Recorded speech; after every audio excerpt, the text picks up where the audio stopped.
topics na hindi pinag-usapan natin. The intertribe marriage. Especially yung ang Maranao. Ay Para sa Maranao. How about the Muslim and the non-Muslim Marriage. Yes. marriage po, we're not talking separately, we're talking together. In Maranao, we call it paralo. Hindi obligated ang lalaki na i-convert ang wife niyang babae. Talaga ba? Hindi. Oh. Ang obligado lang ang lalaki is i-convert niya or ma-make sure niya na he will be able to raise his children in a Muslim way. Kasi ito, nag-convert muna yung lalaki, tsaka niya pinakasalan yung babae. Yun ang normal. Yun ang normal. Which is, I think it's okay. Actually, it's not about gender inequality. Para siyang, on a traditional setting, even before, ang lalaki yung parang leader. On a more traditional structure, parang yung lalaki kasi yung parang head ng family na at the same time, kung ano yung vision niya, kung ano yung religion niya, yun din yung nasusundan ng babae. So there's a big possibility na magiging non-Muslim yung babae, which is hindi obligado pero encourage. Kasi hindi mo pwedeng pilitin. In Islam, you cannot force. How will you encourage your wife? Show her the greatness of Islam.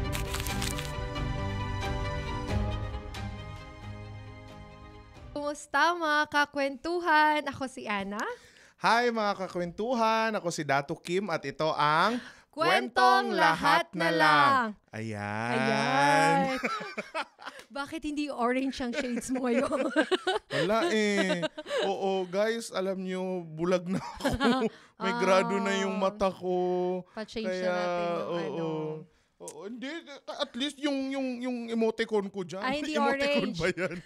Hindi orange. Oo. So, naku, 5 na, no? 5th episode. 5th. Wow, mashallah. Grabe, 5th episode na, no? And then, ang daming pinagdaanan na. And, guys, paliwanag ko lang ha, kasi ito pong aking co-host na sa kanya ko muna ibibintang. Oo. Ito kasing co-host natin, alam nyo, mas madalas pa po siya sa ibang bansa kaysa dito sa Pilipinas. Oo, kaya tawag dito medyo natatagalan. Nanis, actually, kasalanan po ng studio na ito. Ay, hindi.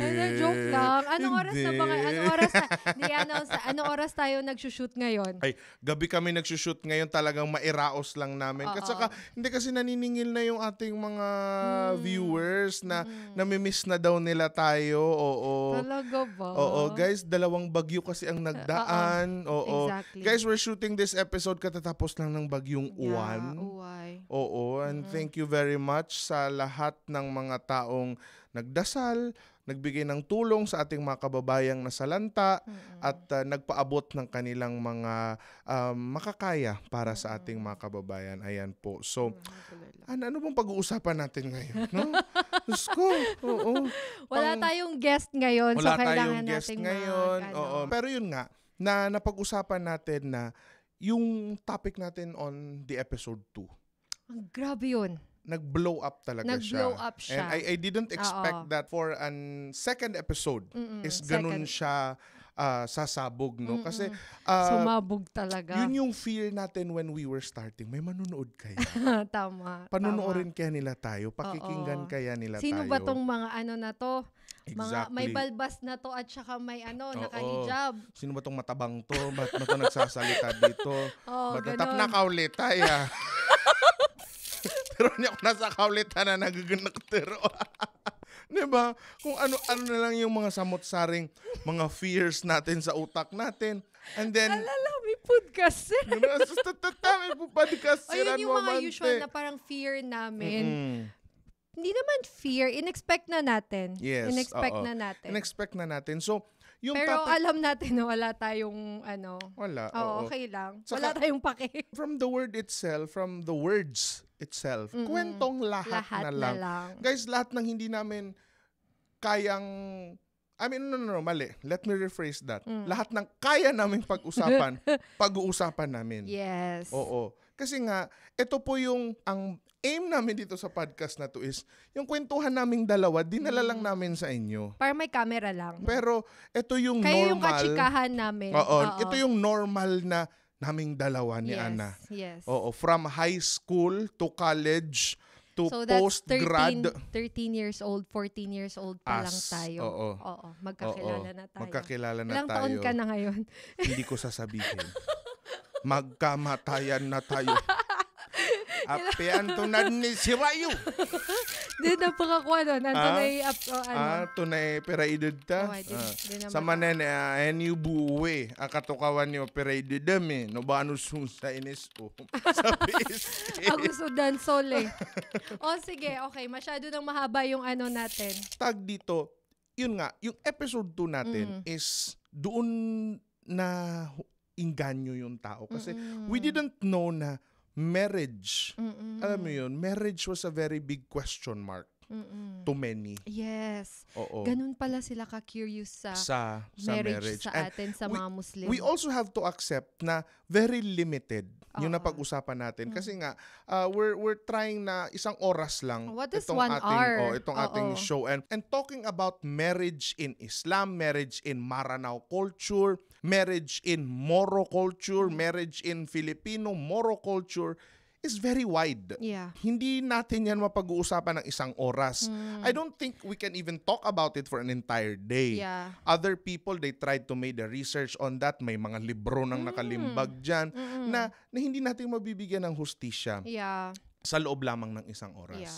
So, di ba, napag-usapan natin doon is we've talked about yung ating dowry.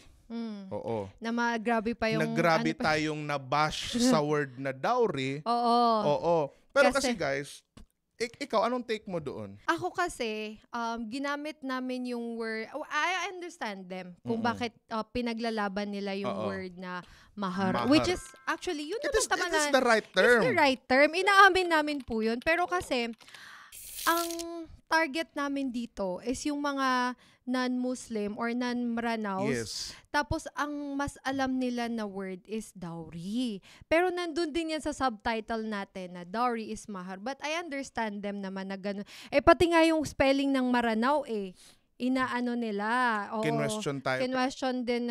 Magdidig deeper kami dyan sa Maranao spelling na yan. Actually, the right spelling is M-E-R-A-N-A-W. But the pronunciation is Maranao. Yes. Oo. Magdidig deeper kami dyan. Relax lang kayo. Kalma ba? Pang 5 episode pa lang namin to. Kalma lang kayo. Inshallah, mahaba pang pagsasamahan natin. Di nyo pusade sa podcast namin. Di kami nyo dinggag kamatitanop na pumagpada. Matitanop pa yun. Chika-chika muna tayo. Kalma lang ba? Kalma lang. Usapan lang tayo. So, yun nga na tama yung sinabi ni Ana na ang ginawa natin is even when we were kids, hindi naman natin alam yung word na mahar. Oo. 'Di ba? Lahat tayo dati dowry, betang. Oo, betang actually ang tawag natin. Oo, in Maranao, we call it betang. Kaso kasi again, we're not saying that the automatic English translation of mahar is dowry, but it's the widely known and commonly used word or term. Yes. So, napag-usapan natin yung betang or mahar, and then we also talked about yun nga yung process of Maranao wedding. Sinishare din ng mga ibang tribe yung sa kanila, which is nakakatuwa. Nakakatuwa, no, na when we were doing it, and then nagsishare din ng Tausug at ang Maguindanao. Iranon. I'm sorry na kinorek din tayo. It's not Maguindanao. Ay, dami nating natututunan sa podcast. It's Maguindanon. Di pa nga daw Maguindanaon kasi Maguindanon. Kapag mali na naman kami, si Lai ang may kasalanan. Si Lai. May kaibigan po kasi kaming Maguindanao. Siya po ang nagturo sa amin. So kung mali po yung sinabi namin, halapin niyo lang po si Lai. Oo, Maguindanon, sabi niya. Maguindanon. Wag ganon. May ganon. Ganon lang po yung biruan namin with Lai. Baka ano. So, tawag dito, nag-share din sila kung paano din yung process ng pagkakasal nila. And then, also one of the topics na hindi pinag-uusapan natin. The intertribe marriage. Especially yung ang Maranao. Ay para sa Maranao. Again, we are talking on a Maranao context. So, nag-share tayo na may mga kakilala tayo na Maranao women who got married with their husbands na Maguindanao, Tausug, Iranon, or the other way around. No? So, ngayon, ito yung isang request sa atin. Ang dami. Both sa TikTok, sa Facebook, sa YouTube. Laging kino-comment to. Ito yung tinanong sa amin. How about the Muslim and the non-Muslim marriage? Yes. Marriage po, we're not talking separately, we're talking together. Paano po ang pag-aasawa na yung isa, Muslim, yung isa, hindi. Oo. So, guys, I have to admit, bago to ni-raise sa akin ni Ana na concern, or before we even started this, I already raised my concern na, naku, aawayin tayo nito ng mga Maranao na matatanda. Oo, pero ayun nga, sabi ko rin kasi kay Hakim, itong podcast na to, first and foremost, hindi kami nagpo-preach. Exactly. Hindi kami nagpo-preach ng Islam, although sana umabot tayo sa ganong level. But this podcast is not about that. We're not claiming na ganito kami. No, this is a conversation. Conversation lang ni Ana at Hakim. Kaya po huwag kayong mag-alala. Darating po yung point na mag-invite po kami ng mga ulama, ng mga hafid, pag kailangan namin sila on that specific topic. Yes. Ito yung parang perspective lang namin as Maranaos in our generation, in our time, in our situation right now. So, okay, hindi man namin sasabihin sa inyo anong edad namin, pero hindi po kami Gen Z. Millennial po kami. Obvious naman siguro sa pananamit natin. But I can say that we are boundary of millennial and Gen Z. Yes. Pero naabutan din kasi natin yung time na nakasama natin yung mga other generation. That's why yun nga na nakapag-share kami on our first episode, yung mga buhay namin dati sa Marawi, 'di ba, na may ganun kaming perspective kasi nga nasa gitna kami. Nakita namin nung walang social media influence at nakita na rin namin yung nagkaroon ng social media influence. Sa amin na nag-start yung internet cafe. Exactly. So, I think Ana, ikakat ko yung kasi papagalitan po niya ako. Hindi ko pinapakat, sasabihin ko lang sa kanila. Guys, inaaway na niya ako kasi magkaedad daw kami. Huwag ko daw siyang tawaging ate. So guys, simula ngayon, hindi ko na po tatawaging ate, si Ate Ana. Mula po sa oras na ito, Ana? Ada ka din. Ginamakaliw kami, napupuk na ako ni Ana. Di pwede papakat ko yan. Mikuyaw. Uminit. So, yun nga, Ana, no, na tayo yung... pumanso, matatapos na naman yung episode. Wala tayong napag-usapan. Alam mo, Ana, napakaganda kasi tayo yung connection ng Gen Z. Kasi alam niyo po yung pinakalagi nag-aaway, hindi po millennial at Gen Z. Yung kung ano man yung nasundan naming henerasyon at Gen Z. So, nangyari, kami yung mediator. Na sasabihin namin sa Gen Z na hindi nyo kasi naabutan yung time nila. Kami kahit papaano, naramdaman namin yung time nila, kaya medyo naiintindihan namin sila. So, kami din naman sa older generation, kami din yung nakakapagpaliwanag sa inyo kasi may parte din ng buhay namin na naintindihan na namin kayo. So, kami din yung nakakapagpaliwanag sila na, ante, uncle, babu, bapa, yun na yung mga watay man to. Ganyan yung mga bata ngayon. We just need to guide them, but hindi mo kasi we have to admit, this generation, you cannot tame them. This generation. You cannot control them. Yes. The more you tell them not to do that, the more they will do it. Tayo nung time natin, matulog ka ng alas 3. Take a nap. As in. Huwag kang lalabas. Walang lalabas. Walang lalabas. Malate ka ng dating. Sobrang takot ka na. Like, ang time pa natin is sana hindi pa magbang ng Maghrib. Nandun ka na dapat sa ano. Hindi lang yun. Kung tutusin ngayon generation natin, mas malaki yung opportunity natin dati na magsumuway sa kanila. Why? Wala tayong, ngayon, sa panahon ngayon, may video call.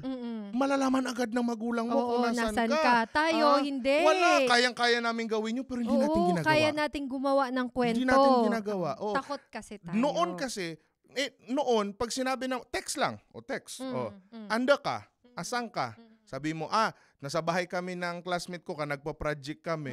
Mag-reply lang yung nanay mo ng okay. Mag-reply ng mama mo, papa mo ng okay. Pero sa generation kasi ngayon, ang parents sigurista. Video call. Saan ka? Tama. At hindi lang yun, meron ng Sherlock. Yeah. Wow, alam niya. Alam niya. Alam ko ang Sherlock, pero ang BGM hindi ko alam. True. May Sherlock na ngayon. Location. Sasabihin pa ng magulang mo pag-aalis ngayon na, i-on mo lang yung location mo para makikita ko kung saan ka pupunta. Tayo wala. Hindi nila alam na sa Timuga na tayo. Hindi nila alam na nasa Timuga na tayo. Pero takot na takot pa rin tayo. Takot na takot tayo. So parang, mas malaki yung chance of defiance sana nung time natin. But most of the time, we don't. Yeah. Kaya kami yung nasa gitna na ipapaliwanag namin sa both side. Yeah, naging mediator ang millennials. And darating din ang panahon na tayo na yung older generation nila. Para sa mga Gen Alpha na yung sumunod ba? Hindi ko na iniisip. Gen Alpha ba? Hanggang sumunod? Gen Z na lang yung nalalaman ko. Maubos na ang letra. Yun. So, again, going back doon sa marriage. So, ito po. Na bago namin simulan itong araw na ito, ilang beses namin tinanong ang sarili namin, ilang beses namin kinausap ang sarili namin na handa ba tayo? Pero ni-remind ako ni Ana na yun nga yung purpose ng podcast na ito To stir, not commotion but conversation. Yes. To start a healthy conversation so we'll also know your take and you'll also hear our take. Hear our take naming generation na ito. So, guys, ito, ang pag-uusapan naman natin ngayon, although papahapyawan pa namin yung iba, pero ang main conversation ngayon is the Muslim and the non-Muslim marriage. In our point of view. Again, guys. Pwedeng ibang point of view ng mas nakakatanda sa amin. Again, guys, disclaimer. We will not even say that this is on a Maranao context. No.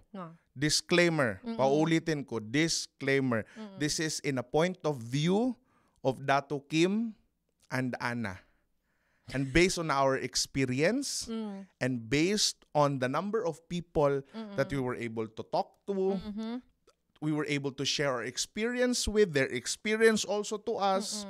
So, ito po yung aming point of view. So, okay, let's start with that conversation. The Muslim and the non-Muslim marriage. Let's start muna with the Muslim, yung Muslim. Isa pa ayan. There's a difference. There's a difference. Kasi unfair daw. Bakit yung lalaking Muslim pwedeng mag-asawa ng non-Muslim? Whereas ang babaeng Muslim, bawal mag-asawa ng non-Muslim. So let's start muna with the point of view of the males sa lalaki. Kasi magkaibang kategorya yan. We have two categories. The category of a male marrying a non-Muslim and the category of female being married to a non-Muslim. So let's start with the male. Sa male, sobrang bilis. Sobrang madali. The only criticism lang nga na matatanggap mo, kasi nga, again, going back po, kung maalala na yung episode 2 namin, yung preservation of culture ng mga Maranao na mismo nga sa ibang tribe nahihirapan kami. How much paano more pa kaya kung faith? Sa faith. Yes. Kasi doon po kasi is preservation of culture. Yes. Ito naman, pwede nang sabihin ng parents mo na yung preservation naman of faith. Yes. Although ito ay consulted this with ulamas. Hindi naman talaga in Maranao we call it paralo or give me the English term. Tawag dito hindi paralo. Obligated ang lalaki na i-convert ang wife niyang babae. Talaga ba? Hindi. Ang obligado lang ang lalaki is i-convert niya or ma-make sure niya na he will be able to raise his children in a Muslim way. I asked that several times na hindi obligado ang lalaking Muslim. Baka makancel ka. Yeah, ito nga yung reason Ito yung mga reason na again, natanong ko na to. Natanong ko na to ng paulit-ulit. So tawag dito and guys, one day hindi obligado pero encourage. Itutuloy ko sana ganun. Sorry. Hindi obligado pero encouraged. Kasi hindi mo pwedeng pilitin. Yeah. In Islam, you cannot force. Totoo naman. Never finorce ang Islam sa anyone. Yes.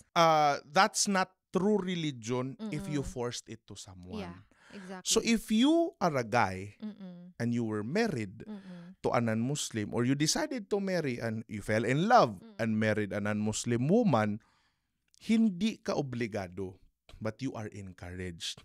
How? How will you encourage your wife? Show her the greatness of Islam. Gaano kaganda yung Show Islam. her that you are a good example of a good Muslim. Kasi pag bad example ang sarili mo, paano magko-convert yung wife mo? Paano niya mamahalin yung religion? Oo. Let me tell you one story. There was a girl na married to a Muslim man. And then, tinanong ko siya, ate, ba't never ka nag-convert? Alam mo, sinagot niya sa akin, 20 years na kaming kasal niyan, pero ni minsan hindi ko nakitang tumayo yan sa masjid. Honestly. Ni minsan hindi ko nakita yung nagsambayang sa loob ng bahay namin. Sad reality. So parang, ano iriribat ko dun? Mismo yung nag-asawa sa kanya na dapat maging ehemplo ng niya. Hindi niya nagawa. So again, there are marriages na ganun. So, hindi obligado ang lalaki na ma-convert niya ang wife niya. Kasi again, we cannot force Islam or our religion to anyone. So, mas maganda pag na-convert mo yung asawa mo by your actions. Because of your good actions. Because of your good intentions. But you are obligated. It is mandatory for you as a Muslim man to make sure that your children are Muslims. Ino to? Again, I consulted this. I asked. Dirka kisumarya si karumangka. In Maranao. Dirka kisumarya si karumangka. Nakisumaryar ka sa mga wata ka. In Tagalog po, pagdating po ng araw ng paghuhukom, hindi mo responsibilidad ang asawa mo. Pero responsibilidad mo yung mga anak mo. Itatanong sa'yo yun sa pagdating ng panahon kung bakit hindi sila naging Muslim. So yun yung ating tingin. Ito yung ating pag-unawa doon sa part na yun. So kaya natutuwa ako every time I see Muslim men na nag-convert ang kanilang wives. Tapos minsan mas nagiging religious pa. Oo. I wanted to cite names siguro na mga popular. Pwede kaya? Pwede naman. It's a good example. Let's cite popular. No, kasi eto po, all this time, and I hope sana maging guest natin siya soon kasi I really want to talk about yung experience niya ito kasi it's very powerful and it's very strong. All this time, when they got married, I'm talking about Senator Robin Hood Padilla and Mariel Rodriguez Padilla. When they got married, I really thought that Mariel converted. Yeah. And then there are pictures and there are videos where I see Mariel wearing hijabs. But nung nag-Showtime host siya, hindi ko na siya nakikitang nakahijab. Yeah. So parang nagkaroon ako ng mixed emotion and mixed feeling. Sabi ko, ano kayang nangyayari? And then, just this year, nagipo naming guest si Ma'am Mariel Rodriguez sa isang event which is the World Hijab Day. And then, she arrived wearing hijab. And then, out of the blue when she spoke, she said, lilinawin ko po, hindi po ako nag-convert sa Islam. Ito pong aking pagsusuot ng hijab ay suporta ko po sa asawa ko bilang Muslim. Pero po yung mga anak namin, pinapalaki naming Muslim. But her, nag-goosebumps ako. Hindi daw siya nag-Muslim pa. But according to her, she's not closing her doors. So, gusto kong makita sana at marinig yung perspective na yun. Kung bakit hindi pa. Bakit hindi pa? Oo. Kasi meron pa rin siyang malaking respect sa Islam. Isa pang example. Ito naman, same with Senator Robin Hood. On his first marriage, diba? Yes. Both of them converted to Islam. Yes. And then when they ended the marriage, his wife remained a Muslim and was remarried again to another Muslim man. Doon mo masasabi na yung wife, dinala yung faith beyond her husband. Yes. Yun yung sinasabi natin na guys, pag hindi mo ipinilit sa asawa mo yung Islam at hinayaan mo siya ang tumanggap ng Islam, mas maganda. And I think yun siguro yung aim ngayon ni Senator Robin Hood. Na, diba? Kita mo hindi niya fino-force. Hindi niya fino-force. Si Ma'am Mariel. Tama. Ang galing mo talaga magkwento, Hakim. Diba? Kasi, grabe. Which I really think na doon sa first marriage niya, hinayaan niya na yung asawa niya ang mag-convert.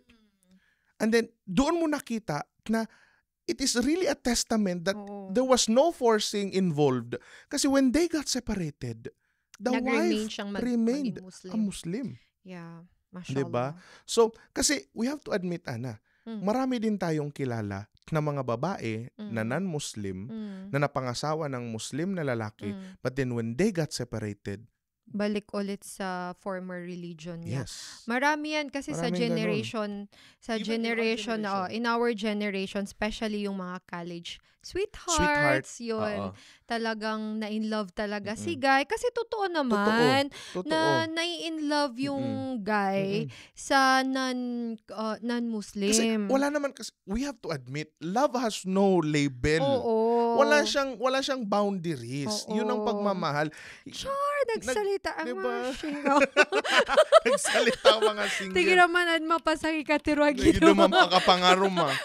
So, pero, tag dito, we have to admit, ang love, hindi naman niya nagsasabi na may category na, di ba? Hindi ka naman nagka-create ng character sa isang laro na may category ka. I don't think ginusto rin ng lalaking Maranao or lalaking Muslim na maging complicated yung love story niya. Wala naman tao siguro nangangarap na maging komplikado yung buhay much more sa love life nila. Yung mga sinasabi ng iba na, ginujowa ka lang yan kasi iiwanan ka lang din. I still believe that the guy really loved. Oo. Kasi especially yung mga nagtatagal, hindi ko ini-encourage siya. Hindi ako nagbibigay ng hope sa mga non-Christian pero non-Muslim. Sorry. Hindi ako nagbibigay ng hope sa mga non-Muslim pero I really doubt it. Hindi sila minahal ng Again, guys, linawin lang namin ulit ang sarili namin na we are not Muslim scholars. This is not a religious podcast. Yeah. So we can talk about kung ano yung nakikita namin. We want to talk about truth. We want to talk about reality. If you want a more religious change channel. Change channel. Wala po tong pilitan. Make your own. Wala po tong pilitan. Kung hindi mo gusto yung sinasabi ko, hindi po kami nagmamanikluhod sa inyo para panoorin nyo kami. Kasi hindi po kami dito nagnururung-rurungan, okay na, sige na. So, tag dito, tama ka, no? Na speaking in that na... Marami kasing nagtatagal na mga college sweethearts or mga Pero ito, can we jump na to Go. Paano naman yung mga Muslim women na in love? Diyan na siya magiging Ba't mo nilayo yung microphone mo? Diyan na siya magiging controversial. Kasi guys, ito lang sasagutin lang namin yung part na tinawag po kaming mga Maranao konyo. Guys, bata pa lang po kami kasi nagtatagalog. I was born in Manila but then grew up in Marawi. And my first language is Tagalog. And ikaw naman, Ana, mixed. Pero kasi po, kung saan po kami nag-aral, more on Tagalog din, yung school sa namin. DC. Pero dahil nga Maranaw pa rin kami, miyano losolo kami man Maranaw, pendin yun tagu. Kasi kami man miklit sa Maraw eh. Yeah. May nag-bash sa akin na sinabi na, sino pa tong anda pa na malay niya. Tapnaya malama sumasaya na miya kala sa Maraw eh. Guys, suba kami kala sa Maraw. Guys, ito. Yung point namin ni Ana is that lumalabas po pa rin sa aming dila minsan yung totoong kami na kahit na straight namin yung Tagalog namin, katuloy ka rin, nag-uusap kami, sabi niya, Hakim, napaka-sensitibo. Anong sensitibo? Nagmi-mix tayo. Nagmi-mix. Kahit ako naman, may kasalanan ako ng ganyan. Oo, mga ganon. Wait lang, nag-order ako sa John Lemon. Oo. Talaga napigilan yung sarili ko na ako mismo na napaganon. Sabi ko, excuse me. Sabi ko, sir, ano pong order niyo? Sabi ko, lemonade. Tapos ako mismo sa sarili ko na gusto kong kainin yung sinabi ko, lemonade. Anong lemonade? Nabaliktad na. Kasi lemonade. Ang dami lemonade. Yung parang masyadong mix sa atin yung language. Yes. Unlike sa ibang mga unlike sa iba na kunwari Tagalog. Tayo kasi nag-mix na masyado yung Maranaw, Tagalog, Bisaya, English. Tapos may mga nagaano pa tayo. So, diba, yun din sa topic natin sa first episode na hindi natin we encourage them to it's okay. Embrace. It's okay. Oo, pero kasi minsan, guys, kasi pag, like ako, pag nagmamaranaw ako ng straight, wala akong problema. Di ko nitiro sa Maranaw na diri-diritsud na. Pero din kasi minsan, pag nagsasalita ako ng Tagalog, gusto ko din sana maging straight Tagalog. So pag nahaluan ng lemonade, at sensitibo, saka ng sensitibo, ayun na, lumabas na. Pero sana, aminin natin, minsan parang may hiya ka. Pero, yun nga yung sinasabi natin, ang init. Init. Miyakayaw. Pero, yun nga yung sinabi natin na, that's normal. Kasi, hindi naman, balik na tayo dun sa topic natin. No. Guys, actually, tumatawa lang kami kasi natatakot kami sa topic na. Balik na tayo. Okay, balik na tayo sa paano na sa sensitibong topic? Sensitibong topic. Oo. Na yung Muslim girl na in love sa non-Muslim. So ito na siya magiging controversial na siya kasi Islamically speaking, bawal, 'di ba? Minisa ka. Hindi ko na research. Hindi ka dito rumba na tama ka research.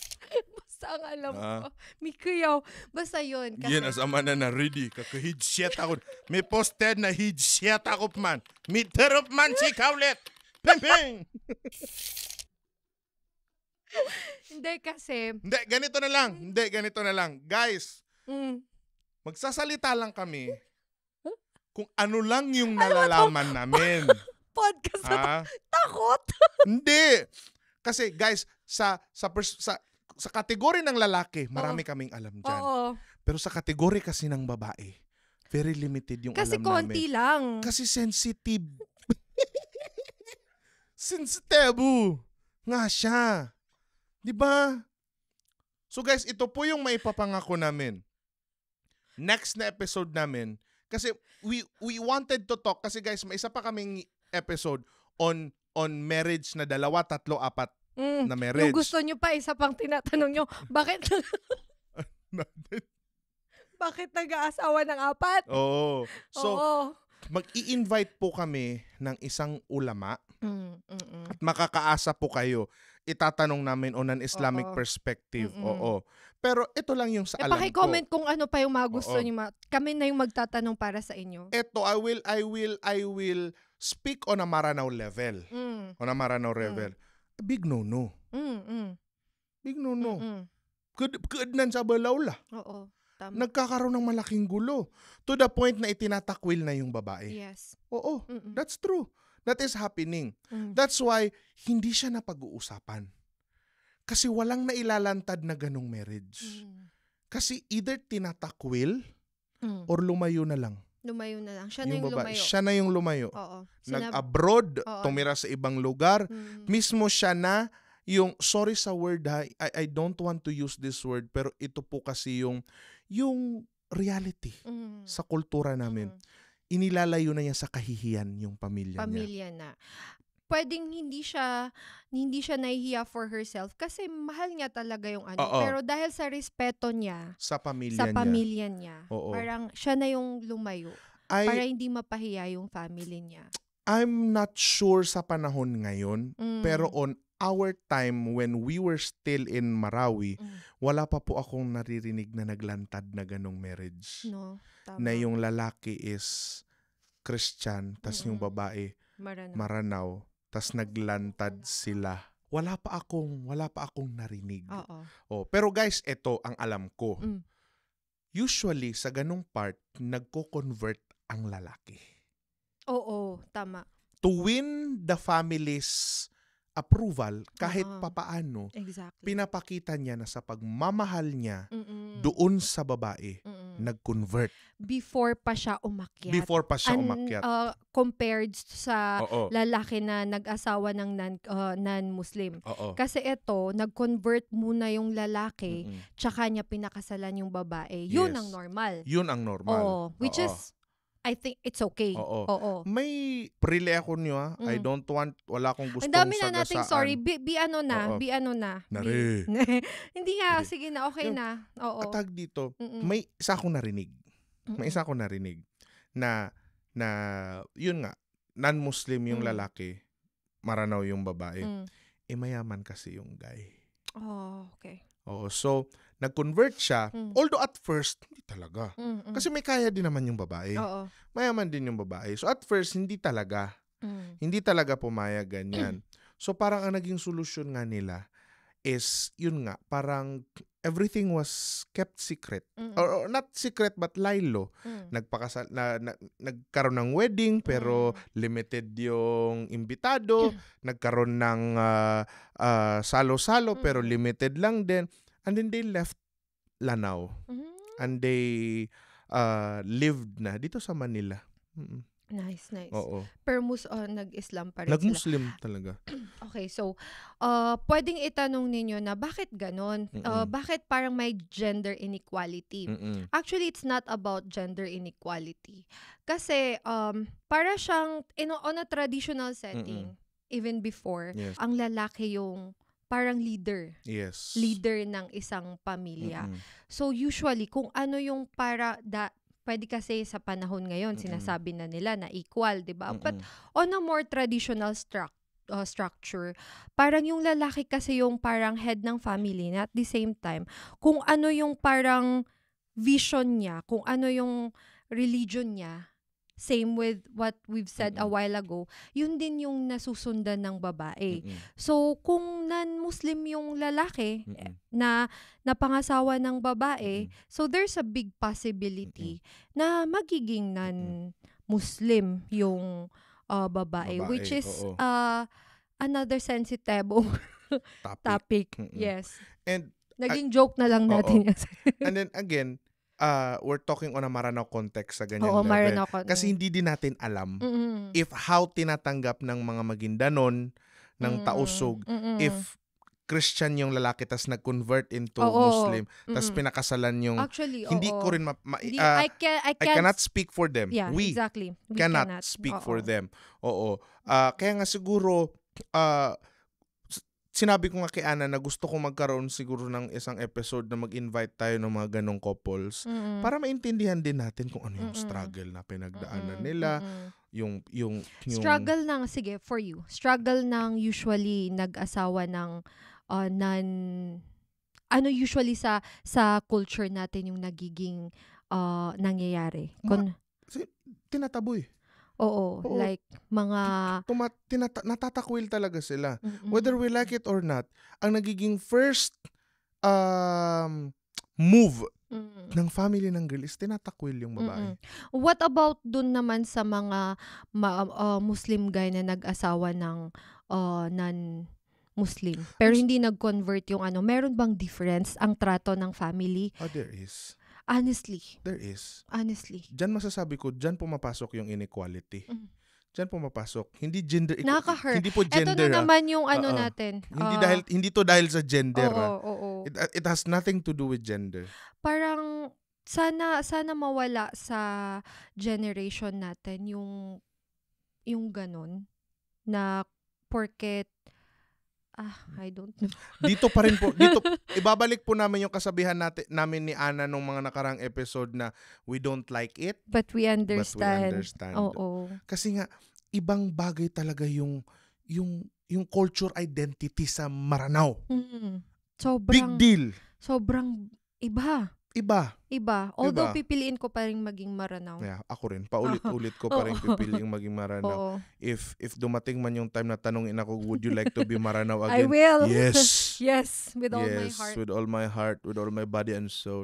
Magrereklamo ako but I would still. Oo. So, I know lahat sa atin, ang dami nating sinasabing sa pagiging Maranao, pero I know a lot of us will still choose to be a Maranao. To be a Maranao. Time and time again. Yeah. Diba? Kwentong lahat na lang. Nawawala na naman tayo sa topic. Palitan na nga lang natin to ng walang topic. Pasok pa rin kasi lahat pinag-usapan natin. Oo. So, you have to understand na ang lalim ng pinaguhugutan ng lahat, no ba? Pero may gusto kong balikan doon sa marriage ng kung sa lalaking perspective naman.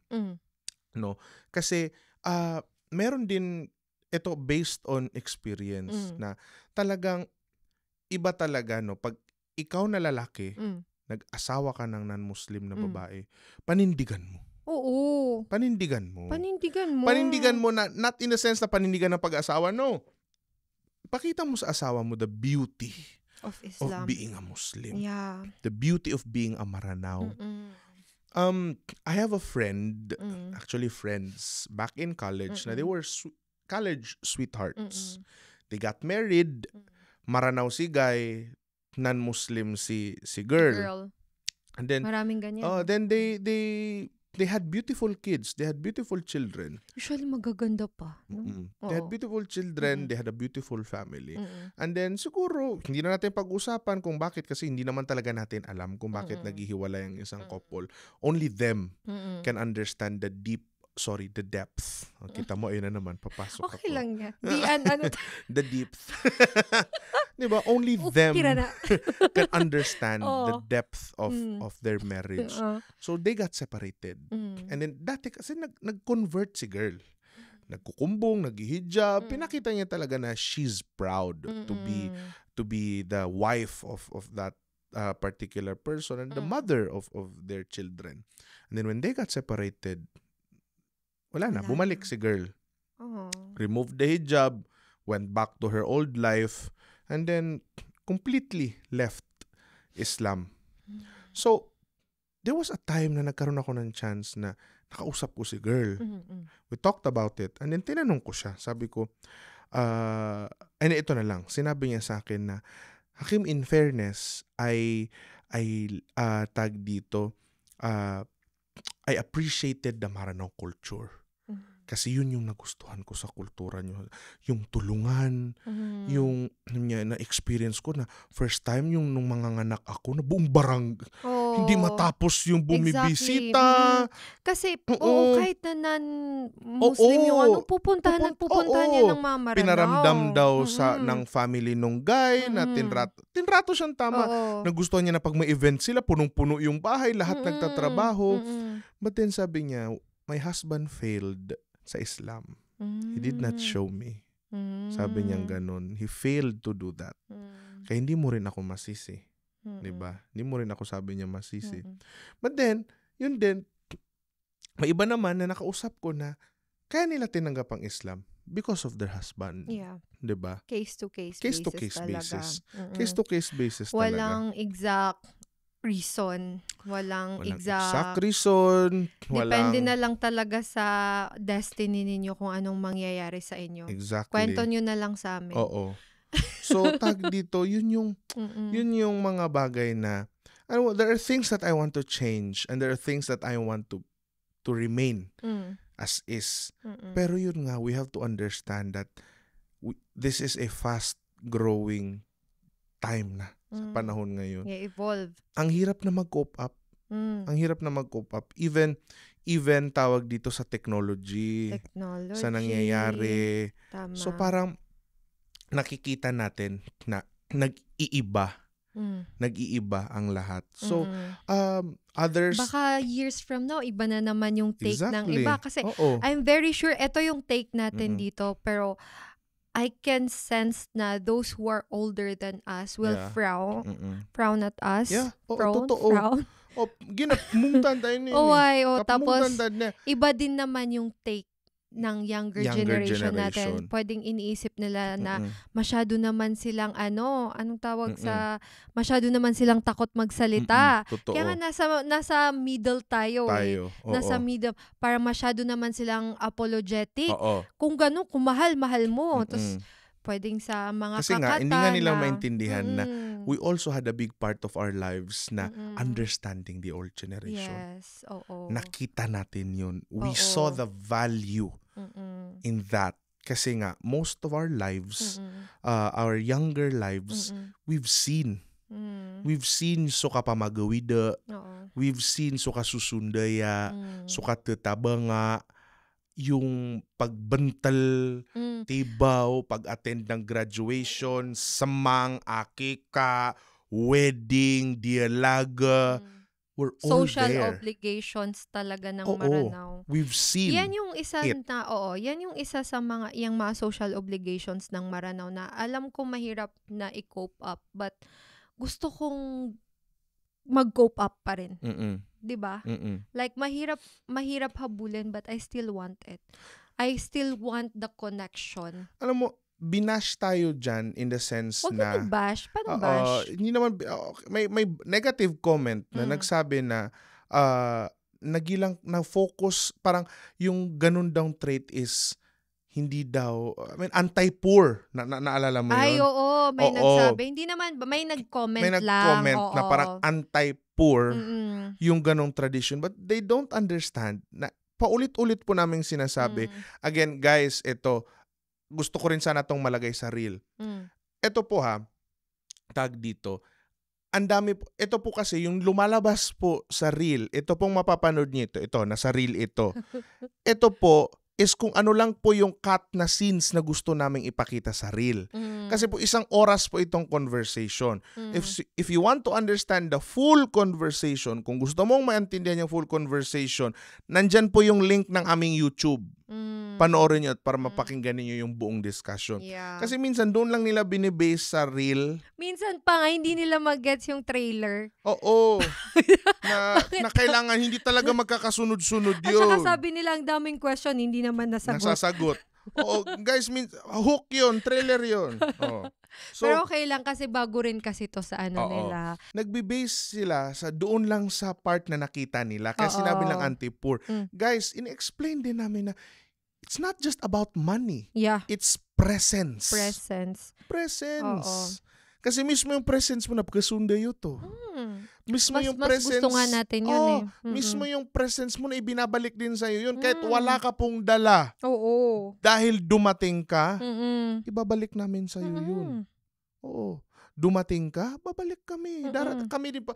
Pag darating kami, binisita mo ko sa ospital, bibisitahin kita sa ospital. Dinalaw mo yung anak ko, dadalawin kita. Umattend ka sa graduation ng anak ko, pupuntahan ko din yung graduation ng anak mo. It's not always about money and gifts. Not about money and gift giving. It's your presence. Yes. Yan yung number 1. So, again, going back sa topic natin ng marriage, no, na tag dito, it's very complicated. But pag naintindihan mo, makes sense. Makes sense. As if naman may na tayo. Diba? Kasi Oo. Pero again, ito yung lagi kong sinasabi, especially sa younger generation kasi, di ba, we're also starting to understand you. We're also starting to understand you. You always have a choice. Yan lang ang sasabihin ko sa inyo. You always have a choice.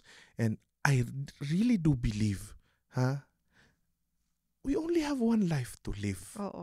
Anong gusto mong maging buhay? Ang advice ko, seek what gives you peace. Hanapin mo yung peace of mind mo. Yeah. Oo. Yan, pwede rin natin yung sabihin sa mga non-Muslims na papasok sa relationship ng mga Muslims. Handa Find ka your ba? peace. Oo. Handa ka ba? Handa Kaya ka ba? mo ba emotionally? Oo. Kasi you know. Kung ano yung papasukin mo. Ano yung papasukin mo. It's either we're talking you will both be to the lucky. men and women. Oo. It's either you will be lucky kasi meron talagang family po sa amin na very accepting and open. Open, very welcoming. Sana Mashallah. lahat, no? Oo. Pero meron din naman na very traditional and don't take it against them. Don't take it against them. You cannot compare. Oo. Kasi nga iba-iba po ng experience din bawat pamilya. Guys, you have to understand po. Ang Maranao po, dalawa po ang amin pong pagiging Maranao. Actually, 3. Bigyan kita ng 3 kategory. Maranao are hailed in the part of Mindanao called Lanao. And Lanao is divided into 2. You have the Lanao del Norte and the Lanao del Sur. 2 are both Maranaos, but they have very different take on our cultures. Yeah. We have common denominators. May pagkapare-pareho talaga. Pero iba ang take. Pangalawa, that's second. Pangatlo, ang Maranao din po, when you go to Lanao del Sur, dalawa din yan. You have the Maranao from Marawi City and the Maranaos who are not from Marawi City but from different parts of Lanao del Sur, which is the 1st district and the 2nd district. Excuse me. Or what we call yung mga nasa munisipyo. You have to understand this po. Again, you have to understand this po.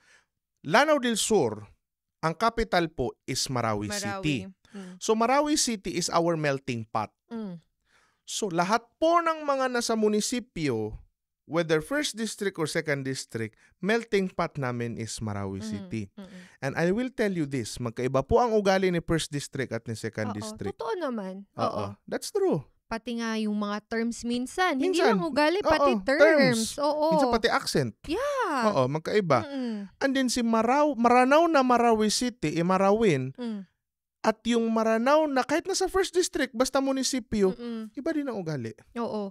Gusto kong pag-usapan yan on a deeper sense. Para din sa ating mga Maranao. Soon, para din sa ating Maranao. Gusto kong maintindihan yan. Again, ang Maranao are divided on many aspects. Lanao is divided into 2. Lanao del Norte and Lanao del Sur. But I will not speak specifically for Lanao del Norte because I am not from Lanao del Norte. We are from Lanao del Sur. Now, in Lanao del Sur, you have, actually, sorry, gagawin ko ng 3 parts pa lang, Lanao del Sur lang. You have the people from the Maranao of Marawi, yung mga Imarawin. So, yung mga tao, in our Maranao term, so mga tao pagkasulot sa grar sa Marawi. Yan yung mga Imarawin. Then you have the Maranao from 1st district, na hindi lang sa Marawi, pero 1st district, ibang ugali niyan. And then the Maranao din of 2nd district, iba din yan. So, you have to understand na iba-iba yung take ng tao. And you cannot take it against them. Na some families are open, some families are not. So, wag natin ipilit. Wag nating ipilit. So, pwede nating sabihin yung take natin. But wag mong ipilit. Now, I'm gonna talk directly to women muna na mapapangasawa or gustong mapangasawa ng Maranao men. Handa ka na ba? 'Di ba? Mm-mm. Are you ready? It's not for the It's not for the faint-hearted. I'm not warning. This is It's not a warning. Oo. Because the fact, kunwari, if you are watching this, probably, kung natapos mo to, probably meron kang karelasyon ngayon. Pwedeng maging lucky ka, or pwedeng dun ka mapunta sa, not naman miserable, parang challenge, kasi nandun sila sa doon ka napunta sa traditional side. Diba? So, this is not a warning. Dito susubukin yung pagmamahal mo. Dito susubukin yung pasensya mo. Kaya, bago mo to ituloy, I'll give one example again. There's this Maranao guy who fell in love with a non-Muslim. Both are residing in Iligan City. And then they met in MSU IIT. Both of them are taking the same course. Now, nung magbo-boards na, the guy decided to review in Iligan and the girl wants to review in Manila. Pero ginamit na lang yun na excuse ni guy because napansin na ni guy. Ito yung, kasi naghiwalay sila. Then tinanong ko yung guy, sabi ko, anong naging problema? Sabi niya, hindi ko na kasi, parang, alam kasi ni guy sa sarili niya na deeply traditional yung family niya. No, whether he likes it or not, hindi niya mapapakasalan yung girl. And sabi niya sa akin, bro, nakita ko kasi na umiikot na yung mundo niya sa akin. Na hino-hold back na nga niya yung sarili niya. Na there was even an offer for her to work in Singapore. But she's planning to refuse. Kasi ayaw daw niya akong iwan. And alam ko naman sa sarili ko na there's no way na mapapakasalan ko siya. Ginamit na lang daw niya yun na dahilan until nagpaka-cold na lang yung lalaki. Yan yung laging nangyayari. Again, not because hindi na niya mahal yung babae, but nasabi din namin sa mga previous episodes namin na grabe magmahal ang Maranao sa parents niya. Totoo. Yan din yung napansin ko sa tribe natin. Grabe tayo magmahal sa parents natin, which is mahirap kalaban. So, lahat kayo may challenge. Lahat kayo may challenge. But, one thing, yung sinabi natin na find your peace. Kung ano yung magbibigay sa'yo ng peace. Yeah. In the long run. In the long run. Don't lose yourself. Oo. Kasi bibigyan naman kita na may ibang tao na ang peace nila is to be with their family. May ibang tao naman na ang peace niya is yung nahanap niyang relationship. Tama. So choose your peace. Saan ka mas pupunta? Yes. Saan mas matimbang? Yeah. Oh, and we cannot do that decision for you. You choose. Choose. I choose you. Diba? But so, parang hindi na mainit. Kanina uminit. Init kasi nung sensitibo. Kanina So again guys, we'll promise na we'll talk about this more. Yes. In the coming episodes. Mas maganda na alam mo, in our podcast, mas gusto kong hindi ako nagbabasa actually sa TikTok at saka sa Facebook comments. Kasi I understand, cut lang kasi yun. Yes. Oo. Pero gusto ko nagbabasa ng comments sa YouTube. Natin. Napaka-healthy ng discussion lagi. Ang dami kong natututunan. True. Sa mga kasi, comments guys, sa thankful po ako sa lahat po ng nasa TikTok, ng nasa YouTube, Facebook. Maraming salamat sa inyong suporta. Yes. Whether good or bad, negative, it's still engagement and we accept it. And yung mga din kasi negative. Naiintindihan din natin. Oo, exactly. Wag lang yung katawan ko, paulit-ulit mong binabalikan yung katawan mo. Problema mo sa Oo, yun so, yung iba di bumakasusuit. Yes. Kasi nga alam nakat nga. Tsaka bago to sa kanila na nagpo-podcast na True. So, tignan na, mamante, may podcast na mamante. Yes, ganon. So, parang tayo na yung, dapat maintindihan na natin yon yung mga So, ganun na kaya nga, part. kaya ako sinabi yun kasi yung mga nasa YouTube, ibig sabihin yun yung nanood ng buo. Oo. Kayo ngayon. Yung mga Kayo nanonood ngayon. ng buo. Kasi ito, hindi to lalabas sa cut eh. Mm-mm. Pero, kayong nandito ngayon na nanood ng buong episode, thank you. Thank you. Thank you. Kaya gusto namin binabasa yung comments kasi alam namin napanood nyo ng buo. Tama. Oo. So, kung ano man yung lumabas na comment nyo dyan, whether it's positive or negative, yun yung epekto ng buong episode. Tama. Oo. Tama, oo. From the first minute to the last minute. So, kaya mas focus, tama si Ana, mas focus kami doon sa part ng reading comments on YouTube. Kasi talagang you gave time. Imagine 1 hour. Totoo. Tinapos mo. So, 'di ba? So, thank you very much. Thank you very much. So again, Ana, no? Isang oras na. Isang oras na. Ang bilis. Ano oras ba tayo nag-start? 9 talaga. Ang bilis, oo. So, talagang tag dito. Yun po, no? So, we promise na magdadala po kami ng mga, this is not the last time that we're gonna talk about this. Oo, actually ang dami pati yung sa halal, kailangan pa yun madugtungan. We will invite, ito po yung pinaplano namin, no? We'll invite people from the academe, we'll invite people from the ulama sector, the religious sector, para lahat maintindihan yung point of view ng bawat isa. Oo. And then also, soon we'll invite personal experiences. Oo. I hope, Ma'am Mariel, mapagbigyan mo kami. Yes. Sana ma-invita ka namin, Ma'am Mariel. Because we really want to hear that experience kasi we're so fascinated. And curious talaga. And curious about the it. way she respects also Islam. Saludo po ako sa inyo ni Senator Robin Hood Padilla. Wala, as in, ma'am, sir, saludo kami. So, sana po one day maimbitahan namin kayo because we want to hear that experience of yours. Yes. Oo. And I'm sure maraming mapupulot na aral. Yung mga viewers natin. So, guys, thank you very much. Isang araw na naman, isang episode na naman ang ating natapos. Woo! Ayan. So, huwag kalimutan po mag-like and subscribe. And thank you po sa lahat po ng nasa Facebook, nasa YouTube, nasa mahigit 50,000 na tayo ngayon 57, sa Facebook. 57. Magbibente na din tayo sa TikTok. At sana magbibenta na tayo sa TikTok. Magbibente na po kami sa TikTok at sana po umabot na rin tayo ng 10,000 subscribers sa ating pong YouTube. At sana mas dumami pa kayo. And hopefully po we will give you more entertaining contents ahead. Sana may natutunan kayo. Sana may natutunan kayo. If may nasabi kami dito na masama, that's just part of our humanity. At humanity.